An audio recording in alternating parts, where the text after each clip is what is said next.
శ్రీ గురుభ్యో నమః. సాష్టాంగ నమస్కారం. అష్టాంగ నమస్కారంనే సాష్టాంగ నమస్కారం అని అంటారు. సాష్టాంగ నమస్కారం అంటే మానవునికి ఉన్న 8 అంగాలతో నమస్కారం చేయుట అని అర్థం. ఉరస శిరస దృష్ట్యా మనస వచస తదా పద్ర్యం కరాభ్యం కర్ణాభ్యం ప్రణమోష్టాంగ ఈరితః.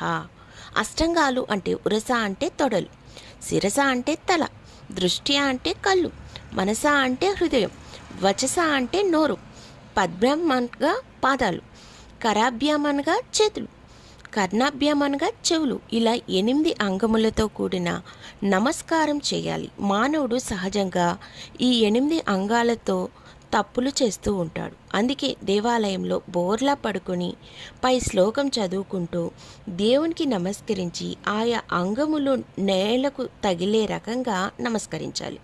ముఖ్యంగా దేవాలయంలో నమస్కారం ఇలా సాష్టాంగ నమస్కారం దేవునికి ధ్వజస్తంభానికి మధ్యలో కాకుండా ధ్వజస్తంభం వెనుక ఉండి చేయాలి. ఉరస్సులో నమస్కారం అనగా నమస్కారం చేయుట ఛాతి నేలకు తగలాలి.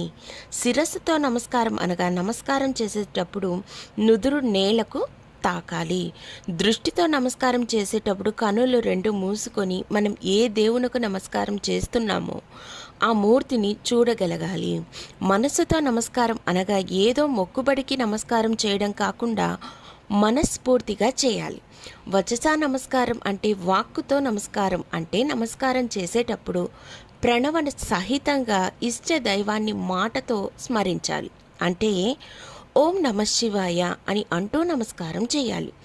పద్మ్యాం అనగా నమస్కారం అనగా నమస్కార ప్రక్రియలో 2 పాదములను కూడా నేలకు తగులుతూ ఉండాలి. కరాభ్యాం నమస్కారం అంటే నమస్కారం చేసేటప్పుడు 2 చేతులు కూడా నేలకు తగులుతూ ఉండాలి. జానుభ్యాం నమస్కారం అంటే నమస్కారం చేసేటప్పుడు 2 మోకాళ్ళు కూడా నేలకు తగులుతూ ఉండాలి. స్త్రీలు సాష్టాంగ నమస్కారం చేయకూడదు. ఆడవాళ్ళు పంచాంగ నమస్కారం మాత్రమే చేయాలి. అంటే కాళ్ళు, చేతులు, నుదురు మాత్రమే నేలకు తాకేలా స్త్రీలు నమస్కారం చేయాలని శాస్త్రం చెబుతోంది. పూజ పూర్తయిన తర్వాత మంత్రపుష్పాన్ని భగవానుడికి భక్తితో సమర్పించుకునే సందర్భంలో సాష్టాంగ నమస్కారం లేదా పంచాంగ నమస్కారం చేయాలి. దైవానికి, గురువులకు, యతులకు వారు ఎదురు పడిన వెంటనే సాష్టాంగ నమస్కారం చేయాలి. 100 యజ్ఞాలు చేయడం వల్ల కూడా పొందలేని ఉత్తమ గతులను కేవలం సాష్టాంగ నమస్కారం చేసేవాళ్ళు పొందుతారని శాస్త్రవచనం.